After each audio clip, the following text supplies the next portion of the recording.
راہ ایمان. Don't forget to subscribe our channel. الحمد لله نحمده ونستعينه ونستغفره ونؤمن به ونتوكل عليه ونعوذ بالله من شرور أنفسنا ومن سيئات أعمالنا ونعوذ بالله من شرور أنفسنا ومن سيئات أعمالنا من يهده الله فلا مضل له ومن يضلل فلا هادي له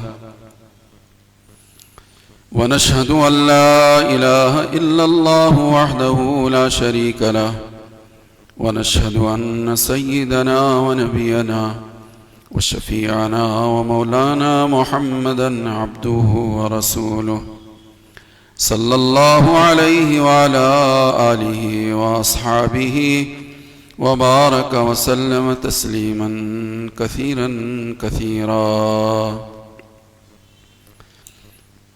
أما بعد فأعوذ بالله من الشيطان الرجيم. بسم الله الرحمن الرحيم.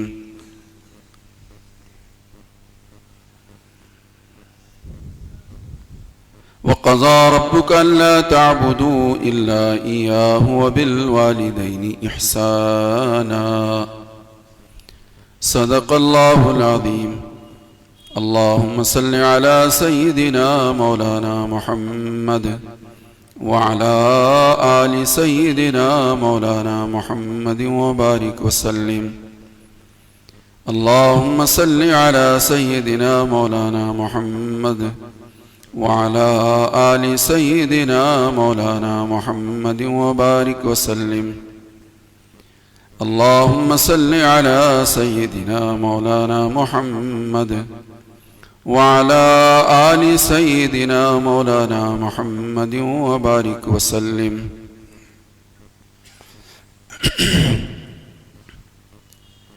پچھلے جمعہ میں نے آپ حضرات کی خدمت میں یہ بات رکھنے کی کوشش کی تھی کہ ماں باپ کیا ہیں، ان کا مرتبہ اور مقام کیا ہے، اور ہماری ذمہ داری کیا ہے، اور اس کے نتیجے میں ہمیں جزا کیا ملے گی اور حق تلفیوں کی وجہ سے سزا کیا ملے گی. اس سلسلے میں پچھلے جمعہ آپ حضرات کی خدمت میں یہ بات پرزور طریقے پر یہ رکھنے کی کوشش کی گئی تھی کہ مالی خدمت سے زیادہ ضرورت اس کی ہے کہ ہم اپنے ماں باپ کی بدنی خدمت کو اپنی زندگی کا جزو لا ينفق بنائیں. اس پر میں نے زیادہ توجہ دلائی تھی. بدنی خدمت سے کیا مراد ہے یہ بھی بتایا تھا کہ کبھی بوڑھے ماں باپ، بلکہ بوڑھے کیا آج کل تو بچوں کے بھی ہاتھ پیر دکھتے ہیں، بچوں کے بھی ہاتھ پیر دکھتے ہیں، تو بوڑھے ہیں. تو بچوں کی ذمہ داری ہے، بیٹوں کی بیٹیوں کی ذمہ داری ہے کہ اپنے ماں باپ کی جو ہے بدنی خدمت، کبھی سر میں تیل لگانا، کبھی پیروں کو دبانا، کبھی کمر پہ ہاتھ رکھنا وغیرہ ذالک، اس طرح کی خدمت کو بدنی خدمت کہتے ہیں، اور بدنی خدمت اس کا اونچا مقام ہے، یہ اس کا اونچا مقام ہے. اس سلسلے میں آپ حضرات کی خدمت میں کچھ باتیں میں نے پچھلے جمعہ کو رکھا تھا، اور جس میں نتیجتاً یہ بات بتائی گئی تھی کہ دنیا میں ملنے والے اس پر دو انعامات ہوں گے.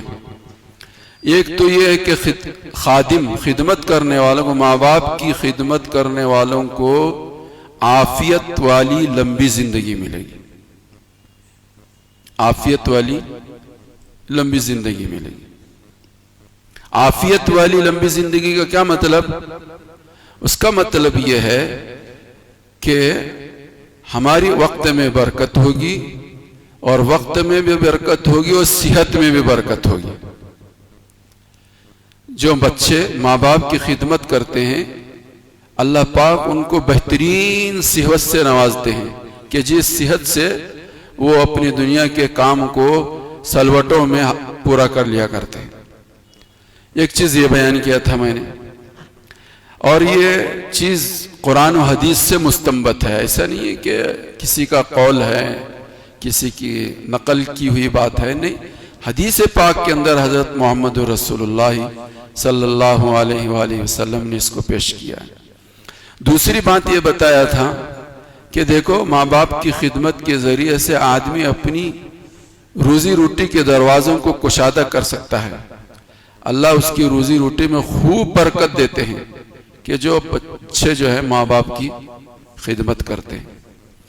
اس سلسلے میں کچھ واقعات اور کچھ احادیث میں نے پچھلے جمعہ میں آپ حضرات کی خدمت میں رکھا تھا.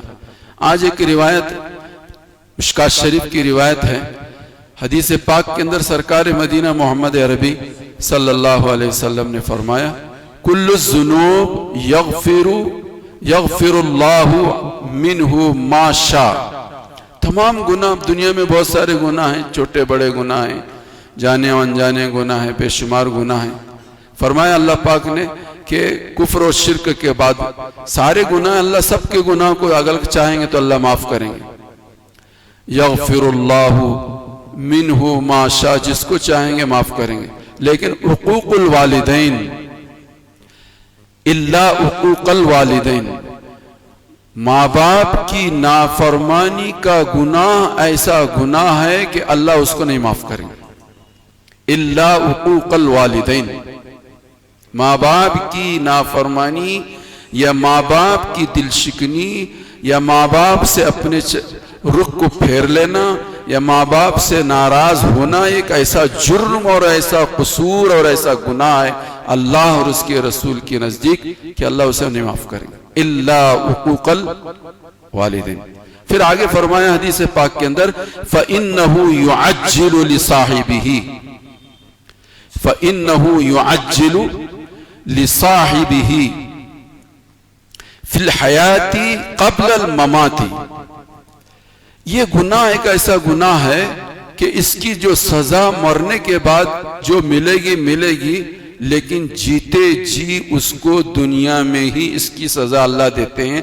سب سے جلدی گناہوں کی سزا دینے میں جو گناہ ہے وہ ماں باپ کی نافرمانی،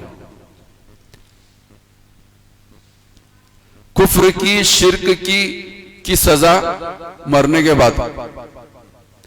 کافر کو کفر کی سزا، مشرک کو شرک کی سزا کب ملے گی؟ مرنے کے بعد. اس لیے ہم آپ دیکھتے ہیں کہ خوب عیاشی کرنے والے کافر ہیں، خوب مستی کرنے والے مشرک ہیں، اس لیے کہ ان کے شرک کی سزا، ان کے کفر کی سزا اللہ ان کے اس گناہ کے سزا کے دینے میں جلدی نہیں کرتے. جلدی کس میں کرتے ہیں؟ جلدی کرتے ہیں اس گناہ کی سزا میں جس کو اس روایت میں بیان فرمایا کہ جو بچے ماں باپ کی نافرمانی کرتے ہیں، دل شکنی کرتے ہیں، ان کے سامنے اپنی آواز کو بلند کرتے ہیں، ان کی خدمت سے اپنے آپ کو چراتے ہیں، یہ گناہ اتنا بڑا جرم ہے کہ اللہ پاک اس کو اس کی زندگی میں ہی اس کی سزا دیتے ہیں. مولا علی قاری رحمت اللہ علیہ کی کتاب ہے مرقات، عربی میں کتاب ہے مرقات، 12 جلدوں میں ہے. اس میں انہوں نے تشریح کی ہے زندگی کا کیا مطلب. ایک بچے نے اپنے ماں باپ کی نافرمانی کی تو اس کا مطلب، ایک مطلب تو یہ کہ اس کی موت سے پہلے اس کو سزا ملے گی، اور ایک مطلب یہ ہے کہ قبل مماتی ہما، ماں باپ کے مرنے سے پہلے، اس کے مرنے سے پہلے نہیں. یہ تو مرے گا، بعد میں بھی مرے گا، پہلے بھی مرے گا، کبھی بھی مرے گا، لیکن اگر اس کے ماں باپ ہیں تو اس کے ماں باپ کی حیاتی میں ہی اللہ اس کو سزا دیں گے. اللہ میری تمہاری سب کی حفاظت فرمائے. اتنا بڑا جرم، اتنا بڑا قصور ہے یہ، ماں باپ کی دل شکنی کرنا، ماں باپ کی خدمت سے اپنے آپ کو چرانا اور وغیرہ ذالک۔ تو ضرورت اس بات کی ہے کہ ہم اپنے بچوں کو خادم بنائیں، ان کو بچپن سے ہی اس کی عادت ڈالیں۔ اس سلسلے میں ایک واقعہ دو واقعے میں آپ حضرات کی خدمت میں رکھتا ہوں کہ اس کے خدمت گزاری پر اللہ پاک دنیا میں کیا دیں گے، تو پچھلے جمعہ میں نے آپ حضرات کی خدمت میں رکھا تھا، آخرت میں ان کا اعزاز کیا ہوگا، ان کا اکرام کیا ہوگا۔ اس کو سمجھنے کے لیے ایک واقعہ حدیث پاک کا میں آپ حضرات کی خدمت میں رکھنا چاہتا ہوں۔ حضرت ابو ہریرہ رضی اللہ تعالیٰ عنہ مجلس میں تھے اور بھی صحابہ تھے۔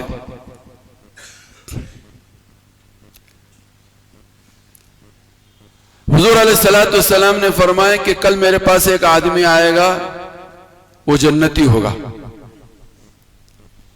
کل صبح کی نماز کے بعد ایک آدمی میرے پاس ہوگا، وہ جنتی ہوگا۔ تو حضرت ابو ہریرہ کہتے ہیں میں نماز میں جاؤں گا، ہو سکتا ہے وہ میں ہی ہوں۔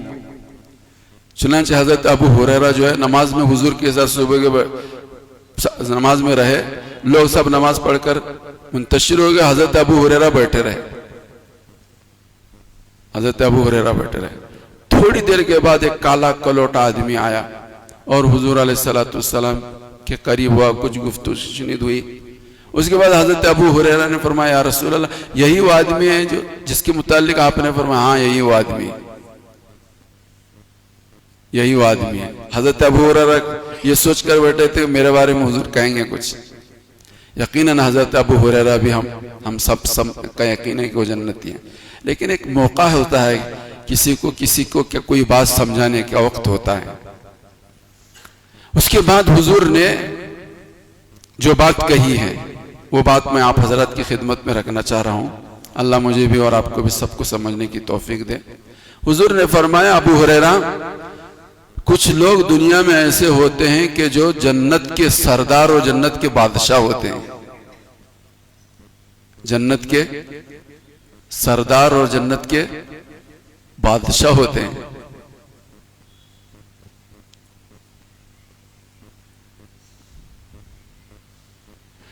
اور وہ ایسے ہوتے ہیں کہ ان کی دنیا میں کوئی حیثیت، کوئی وقت نہیں ہوتی، کوئی حیثیت نہیں، مالی اعتبار سے بھی منصبی اعتبار سے بھی ان کی کوئی حقیقت اور کوئی حیثیت نہیں ہوتی۔ وہ کہیں کسی بڑے آدمی سے ملاقات کرنا چاہتے ہیں اور اجازت طلب کرتے ہیں تو بڑے لوگ ان کو اجازت نہیں دیتے، ان کو اجازت نہیں دیتے۔ وہ کسی جگہ نکاح کا پیغام دے تو ان کے نکاح کا پیغام قبول نہیں ہوتا، رد ہوتا ہے، لیکن ہوتے کون اللہ کے نزدیک؟ جنت کے سردار ہوں گے اور جنت کے بادشاہ ہوں گے۔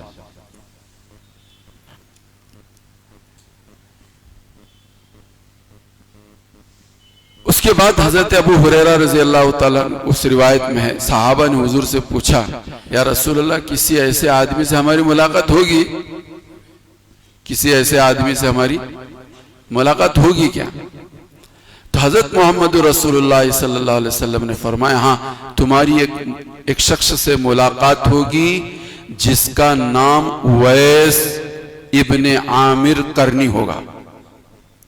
اویس ابن عامر قرنی، ہم سب عام طور پر کتابوں میں پڑھتے ہیں اویس قرنی، اویس قرنی، ان کے ابا کا نام نہیں لیتے، تو اویس ابن عامر قرنی ہوگا۔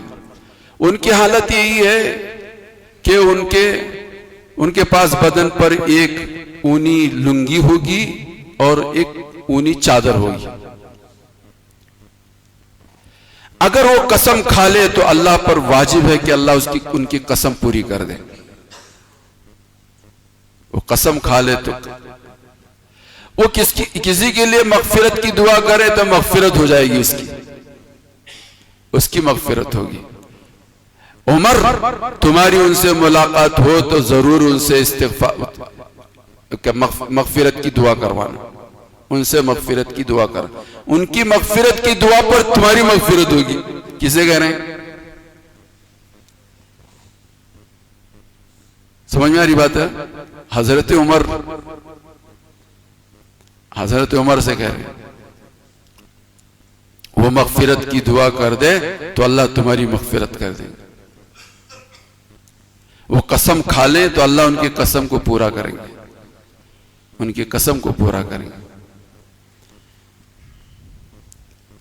آگے بات لکھی ہے کہ کل قیامت کی جنت کا کیا کہتے ہیں محشر میں لوگ سب اکٹھا ہوں گے. عام ایمان والے جنتی لوگوں کو اللہ پاک کہیں گے کہ جنت میں جاؤ، جنت میں جاؤ. حضرت اویس قرنی سے کہیں گے اویس قرنی یہاں کھڑے رہو، تم سفارش کرو، تمہاری سفارش پر ہم لوگوں کو جنت میں ڈالیں گے. تم سفارش کرو، تمہاری سفارش پر ہم لوگوں کو جنت میں داخل کریں گے. کیا مقام ہوگا اویس قرنی کا. اسی روایت میں آگے ہے اس کے بعد حضور کا زمانہ گزر گیا. حضرت عمر رضی اللہ تعالیٰ عنہ کا زمانہ ہے، دور خلافت کا. 10 سال تک حضرت اویس قرنی کو تلاش کرتے رہے حضرت عمر. ملاقات ایسے گمسم آدمی تھے کہ کوئی جانتا ہی نہیں تھا. اویس قرنی وہ سردار اور بادشاہ جنت کے ایسے ہوں گے کہ وہ بیمار پڑے تو کوئی عیادت کرنے نہ جائے، اور ان کا انتقال ہو تو ان کے جنازے میں کوئی نہ جائے. وہ تو ایسے لوگ ہوتے ہیں، وہ جنت کے سردار ہوتے ہیں اور جنت کے بادشاہ ہوں گے. 10 سال تک تلاش کرتے رہے لیکن حضرت اویس قرنی کی سے ملاقات حضرت عمر کی نہیں ہوئی.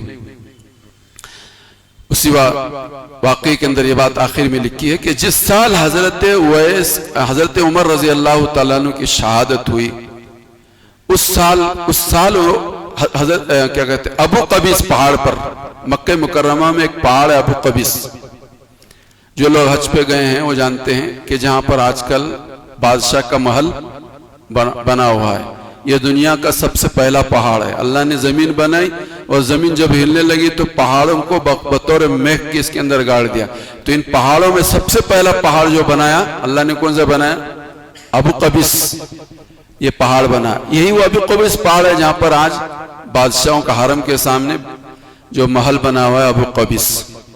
حضرت عمر اس پہاڑ پر اونچائی پر پہنچے اور لوگوں کو مخاطب کر کے کہا کہ فلاں قبیلے کا کوئی اس نام کا آدمی ہے؟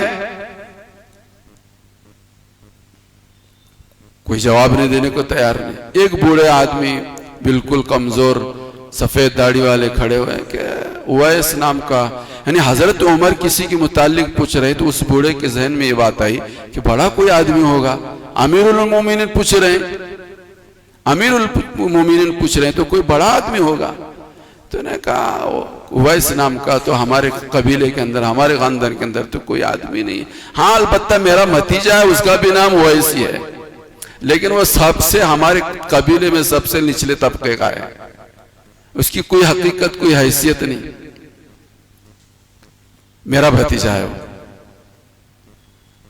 آپ جس کو معلوم کرنا چاہتے ہیں ایسا اویس نام کا، ایسا مقام کا کوئی آدمی ہمارے یہاں تو نہیں ہے. تو حضرت عمر رضی اللہ تعالیٰ نے اس بوڑھے آدمی سے پوچھا کہ بھائی وہ اویس کہاں ہیں؟ وہ اویس کہاں ہیں؟ تو اس بوڑھے نے کہا کہ ہماری اونٹوں کو چرانے کے لیے عرفات کے میدان میں پلو کے درخت جہاں ہیں وہاں وہ ہے. حضرت عمر اور حضرت علی دونوں کے دونوں بھاگے بھاگے دوڑے دوڑے عرفات پہنچے. ابو قبیس مکہ مکرمہ سے عرفات وہاں چلے گئے تو دیکھتے کیا ہیں کہ پلو کے درخت ہیں اور ارد گرد جو ہے اونٹ چر رہے ہیں اور یہ نماز کی نیت باندھے ہوئے وہاں کھڑے ہیں. اویس ان کے پہنچنے پر اور ان کی نماز کے پورا ہونے پر الیک سلیک ہوئی. تو حضرت عمر نے پوچھا کہ تم کون ہو، یعنی تمہارا نام کیا ہے؟ تو انہوں نے کہا میں اونٹوں کا چرانے والا ہوں.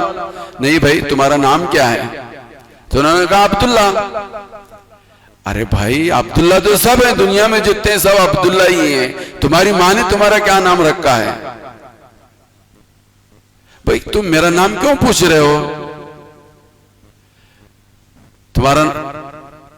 تم میرا نام کیوں پوچھ رہے ہو؟ تو اس پر حضرت عمر رضی اللہ تعالیٰ عنہ نے کہا کہ سرکار مدینہ محمد عربی صلی اللہ علیہ وسلم نے ہمیں چند علامتیں بتائی تھی, یہ علامتیں کسی آدمی میں دیکھو تو پہچان لینا کہ یہ وائس کرنی ہے. 2 علامتیں ہم دیکھ چکے ہیں, تمہارے سر کے بال بھی سرخ ہیں, تمہاری آنکھوں میں بھی سرخی ہے. حضور نے ایک علامت یہ بتائی تھی کہ تمہارے کاندھوں کے نیچے بھی چمک ہوگی, ذرا تم اپنی چادر ہٹاؤ اور ہٹا کر ہمیں دکھاؤ. تو جیسے انہوں نے چادر ہٹائی تو کاندھوں کے نیچے ان کے سفیدی تھی, تو فوراً حضرت عمر نے ان سے کہا کہ تمہارا نام وائس کرنی ہے. انہوں نے نہیں بتایا, انہوں نے کیا کہا پہلے؟ میں تو اونٹوں کا چرانے والا ہوں. نہیں بھائی تمہارا نام کیا؟ میرا نام عبداللہ ہے. پھر یہ ساری چیزوں کو کہنے کے بعد حضرت عمر نے کہا کہ تمہارا نام وائس کرنی ہے, وائس کرنی ہے. اس کے بعد پھر حضرت وائس کرنی کے سامنے پوری بات سنائی کہ حضرت محمد رسول اللہ کی زبانی سے ہم نے یہ بات سنی ہے, تم ہمارے لیے مغفرت کی دعا کرو, تمہاری مغفرت کی دعا پر ہماری مغفرت ہوگی, تمہاری مغفرت کی دعا پر ہماری مغفرت ہوگی. تو حضرت وائس کرنی نے کہا کہ میں تو سب کے سارے ایمان والوں کے لیے دعا کرتا ہوں, اللہ تمہاری بھی مغفرت کر دے. تو حضرت علی اور حضرت عمر نے کہا کہ اللہ تمہاری بھی مغفرت کر دے. یہ تھے وائس کرنی, یہ تھے وائس کرنی. اس کے بعد حلیت الاولیاء صاحب مصنف نے آگے روایت کی نقل کی ہے. حضرت وائس کرنی کی جو خوبیاں نقل کی ہیں ان میں نمبر 1 پر حضرت وائس کرنی حضرت محمد رسول اللہ کے زمانے میں پیدا ہوئے تھے. آپ ہی کی حیاتی میں انہوں نے اسلام کو قبول کیا تھا, لیکن آپ کے موجودگی میں بھی, آپ کی حیاتی میں بھی حضرت محمد رسول اللہ کی زیارت کا شرف یہ حاصل نہیں کر سکے صحابی نے. حضور کو نہیں دیکھ سکے, تھے حضور کے زمانے میں لیکن حضور کو نہیں دیکھ سکے. کیوں نہیں دیکھے؟ کیوں نہیں دیکھے؟ اکیلی ماں ان کی تھی, ان کی ماں کی خدمت کرنے والے تنہے تنہا وائس کرنی تھے. اگر حضور کو دیکھنے کے لیے جاتا ہوں تو ماں کی خدمت کے لیے کوئی نہیں ہے, اس لیے حضرت محمد رسول اللہ کی خدمت میں پہنچ کر حضور کی زیارت نہیں کر سکے, حضور کی زیارت نہیں کر سکے. اپنے لیے ضروری سمجھے کہ ماں کی خدمت میرے لیے بہت ضروری ہے, ماں کی خدمت میرے لیے بہت ضروری ہے. 2 چیزیں علماء نے لکھی ہیں, ایک تو حج میں تاخیر ہوئی اور حضرت محمد رسول اللہ کی زیارت نہیں کر سکے. لیکن مقام اللہ کا اتنا اونچا تھا کہ اللہ پاک کل قیامت کے دن عام جنتیوں کو جنت میں جانے کا حکم دیں گے, وائس کرنی کو کھڑا کریں گے, سفارش کرتا جا اور جنت میں لوگوں کو داخل کرتا جا.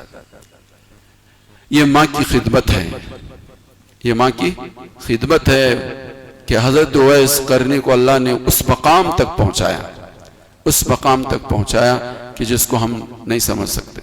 مشکات شریف کے اندر ایک روایت ہے,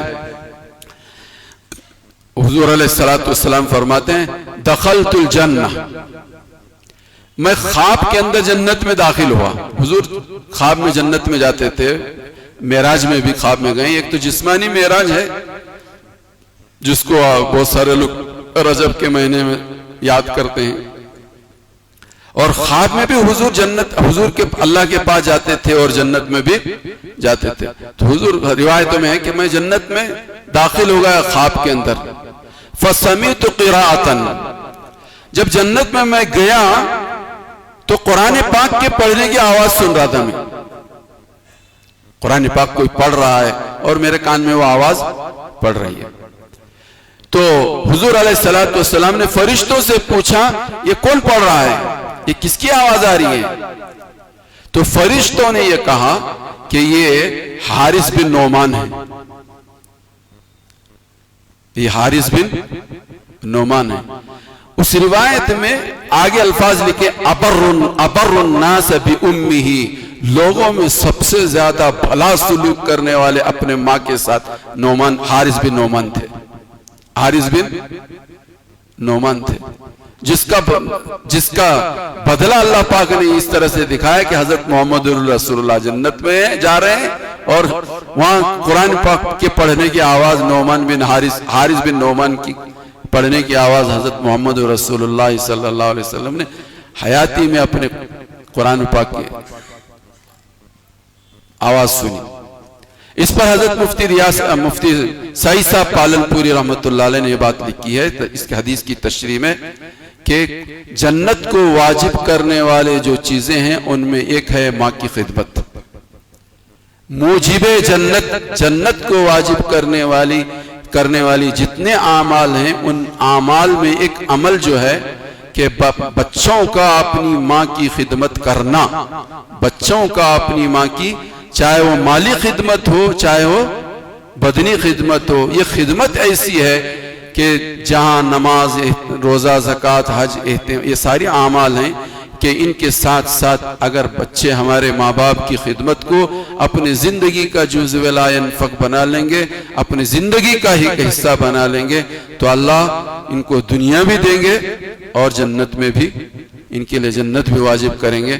یہ ایک ہلکی سی جھلک میں نے، ورنہ اور بہت ساری باتیں حضرت مفتی سعید صاحب پالن پوری رحمت اللہ علیہ نے تو بے شمار حدیثوں کو اکٹھا کیا ہے کہ جس کے اندر ماں اور باپ کی خدمت پر اور دنیا میں ملنے والے انعامات اور موت کے وقت، موت کا واقعہ تو میں نے پچھلے جمعہ کو بھی آپ حضرات کی خدمت میں سنایا تھا، وہ حدیث سنایا تھا آپ حضرات کی خدمت میں۔ اسی طرح سے مرنے کے بعد میدان محشر میں کیا کیا انعامات ملیں گے۔ اللہ پاک مجھے بھی اور آپ کو بھی، سب کو اپنے ماں باپ کی صحیح معنوں میں قدردانی، ہم اپنے ماں باپ کی آنکھوں کی ٹھنڈک بن کر رہیں، ان کو دنیا اور آخرت میں راحت پہنچانے والے بنے، ان کے ہر ذمہ داری کو ہم حسن خوبی کے ساتھ پورا کرنے والے بنے کہ جس کے نتیجے میں اللہ پاک ہمارے اور آپ کے لیے جنت واجب کر دے۔ اللہ سے مجھے دعا ہے اللہ میرے حق میں بھی اور آپ سب کے حق میں بھی ہماری دعا قبول کرے۔ وآخر دعوانا ان الحمدللہ رب العالمین۔